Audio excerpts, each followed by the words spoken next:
It's so easy for you to think that you have a spending problem and that by reining in your spending, you're going to fix everything that's wrong with how you're feeling about your money. For some, it's even easier still to think, you know what, I just need to learn more. There's a knowledge gap. I just need some more knowledge and I'm going to get this. High achieving women know how to learn anything. We've done it before. We know how to discipline, muscle our way through, hustle our way through to success or to the next milestone. You've done it before. So why are you reading more about investing and real estate and crypto and still feeling like a fish out of water?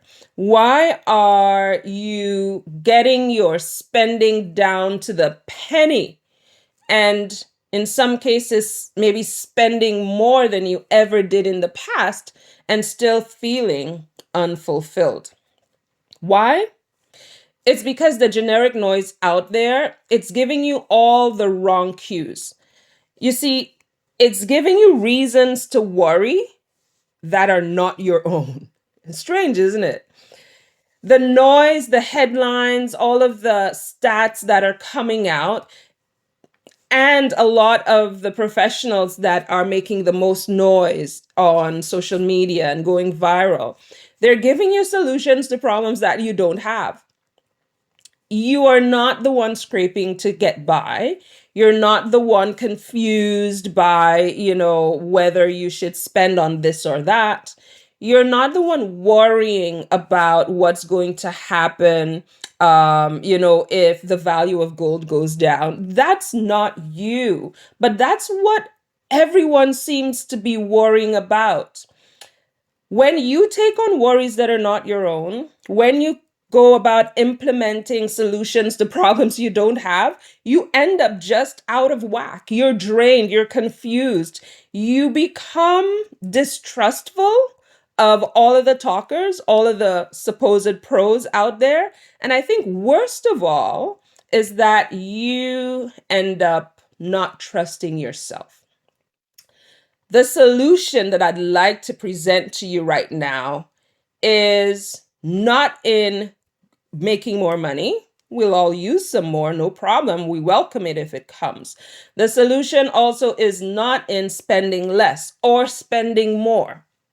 We can spend more if we want, we can spend less if we want, but the real root of the dissonance that you're feeling in your experience with money sits where you have a fundamental mismatch between your earnings and your personal values. So, on this episode of Catalyst Conversations, we are breaking through to the real path that's going to get you to experience sovereign wealth. Let's start with, I think, a myth that exists in the industry. I remember when I was in the traditional financial advisory space. It feels so long ago now. But there was a time when I was the advisor, assisting other advisors in their offices, helping to develop, asset allocation plans, helping to put together portfolios, helping to set our clients up so that their wealth grew in a way that kind of helped match what was deemed to be their path. We were taught how to responsibly guide the creation of these portfolios. Our tutelage was based on generic models. When I say generic models, I'm talking about, the typical path that life takes, get an education, establish a career. During those early years, you're working to eliminate your student debt if you have any, and most people have some, establishing your career, moving from entry level to mid-manager and hopefully to that C-suite. Then the family, then you retire, then you die. And yes, we are taught how to plan for that death phase as well. Nobody wants to talk about it, but it is part of what we were trained to do.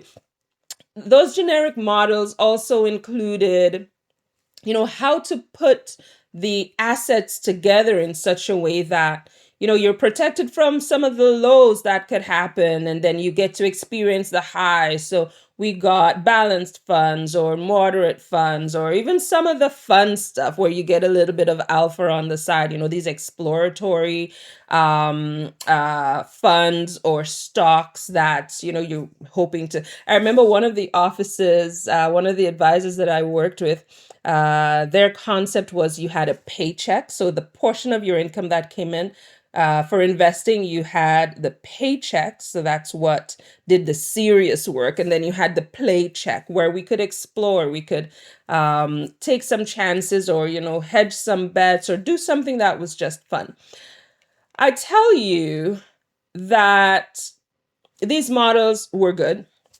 They're decent models. They're actually models that have been at the root, at the foundation of great experiences of wealth building in the investing side, in the stock investing side of things.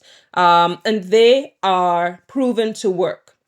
What I saw, though, especially my personal experience and working with others who had similar, I'll call it eccentricities in their experiences, these models completely ignored personal career timelines. They ignored tax shifts, and they not often, they always ignored values-based allocations. They hardly ever came into the conversations at all. Like, what do you value? What are some of the things that light you up? What are some of the things that you feel vehemently against? There was no line item. So we had to do a financial needs analysis before we placed a client, or even started exploring where the client can be placed in setting up their portfolios. There's no line that says, what drives you? Question mark. Never have I ever. And I know that there's also no room to explain how your personal situation can be challenging but exhilarating at the same time. For example, there was no way that the conversation would come around to the fact that perhaps the client is an immigrant to the country and is actively building their lives in two places at the same time. The country that they chose, which is here in Canada, and the country that they left behind. One, because they love it. Two, because there may be family there still. Three, because they think that somewhere in the future they may want to return. These things don't come up in the advisor conversations unless a client is tuned in enough to bring it up. There are so many gaps in that experience that very important ideas, thoughts, beliefs, and values are not spoken of, and as a result, not even considered when we're exploring how to build wealth for that client. There is no room for the extraordinary. There's no room outside of what is considered the norm.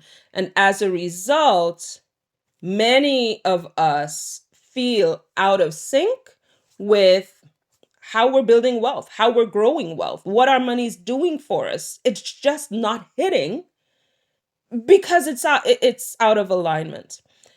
What hurts my heart the most is that we are so eager to grow, to build wealth, that we fall for the myth that accumulating a certain number that represents your net worth is automatically going to give you that sense of freedom, that liberation, and peace of mind. I'm really sorry to have to tell you that. If you haven't yet experienced it, the truth is your net worth is never going to give you peace of mind, certainly not in the way you think.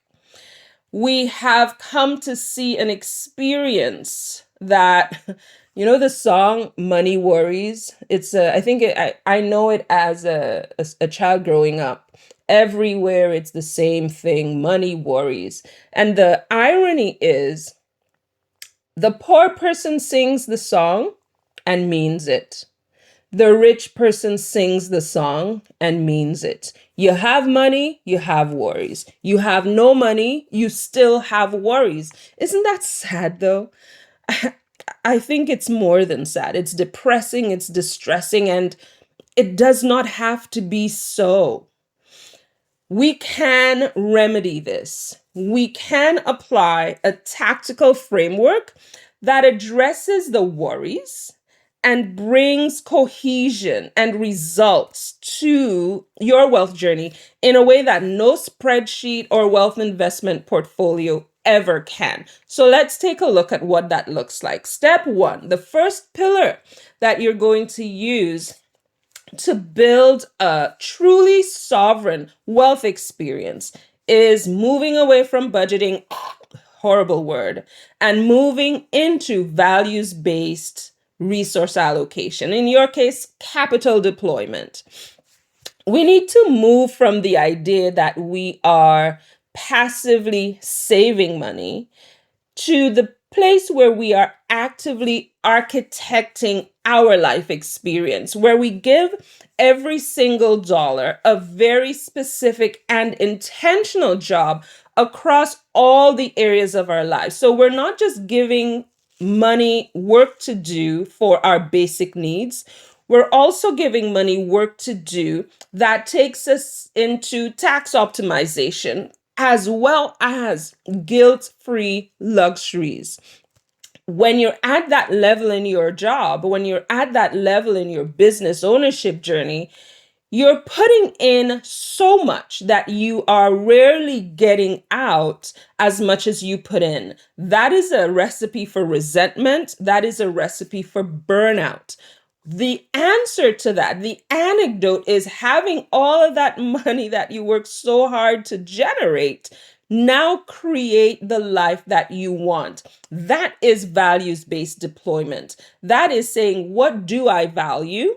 Now that I know what I value, how can I use my money in a way that creates those values experiences for me? You might not be a massage person. You might not be a spa person, but maybe you're the one who is getting seasons tickets in a really nice box at a sporting event because that's something you really, truly enjoy. Maybe that is, really investing in the next generation. Perhaps you set up a scholarship fund. That is values based. That is values led. We've been taught that our money is just supposed to take care of, the things that are black and white dollars and cents, but we need to take care of us. And our money needs to be deployed in a way that reflects our values. And I always have to say this. When I say values, I'm not talking about your beliefs necessarily, not necessarily on a spiritual level. This is not a moral conversation. This is a conversation around the things that move you. So maybe it might have a spiritual component, nothing wrong with that. But what you value needs to be reflected in how you are deploying capital. So that first pillar, values-based resource allocation, values-based capital deployment. You will see a big shift when you start looking at your money through that lens, as opposed to just the black and white of it. The second pillar that you should consider here is architecting a freedom fund. Now, we've heard for ages about that emergency fund, having 3 to 6 months of your living expenses set up for you and set aside so that if anything should happen and you are without an income, you are able to use that to tide you over until you can, get income again. That emergency fund it's fine. But what I'm exploring with you here is a freedom fund. A freedom fund is a liquid capital reserve that is engineered specifically to fund pivots, specifically to fund opportunities where you are going to give yourself time to adjust, to think, to step away. So I'm talking about, maybe a career change. You're going to have that freedom fund in place so that you give yourself the power to step away from what no longer serves you and step into what is going to take you to that next step. So maybe you're stepping away from a toxic work environment. That freedom fund gives you the capacity to do that. Maybe you're deciding it's time to launch the business that has been in your heart for the longest time. That freedom fund is used to do that. Maybe you need to take a sabbatical. Maybe you need to fly away somewhere and give your mind, your body, your soul the time to just rest. That's what your freedom fund is for. Your freedom fund allows you to have these experiences, to take these opportunities and leverage these opportunities without having to compromise your baseline security. Think of your freedom fund as the opportunity to do that thing that your heart desires. Your emergency fund is going to take you through, when stormy waters come, things that are outside of your control. Your freedom fund puts you firmly in control and says, I'm doing this. Yes, I am. So set up that freedom fund as another way to help you ensure that you have alignment in your wealth. And then finally, I think the third pillar that we need to look at when we are trying to experience and architect true wealth sovereignty, that third step is I guess, getting all the professionals around you to do what you need to do what they need to do, so that you can align your assets proactively. So, talking to your portfolio manager, talking to your wealth advisors, talking to your tax strategist, talking to your legal counsel, talking to all of the people that you have hired in order to optimize your wealth, to take action proactively. So that would involve staying up to date with policy shifts that are coming or happening in real time. That would involve optimizing your taxes based on what you want to do in the present and how you want things to look when it's time to be dealing with your estate. How is the next generation benefited? How is the upcoming policy about rental housing, how is that going to impact what you currently have and what you're planning to do in the future? I can tell you that this kind of positioning allows you to be served as opposed to you always having to serve your money or bend backwards in order to have your money do what you need it to do. That proactive approach is the difference, I think, between that DIY solution that you were kind of thinking of and, running it through your head and getting professional support. It's almost like getting the crystal ball. Well, I should be careful here because we cannot predict the future.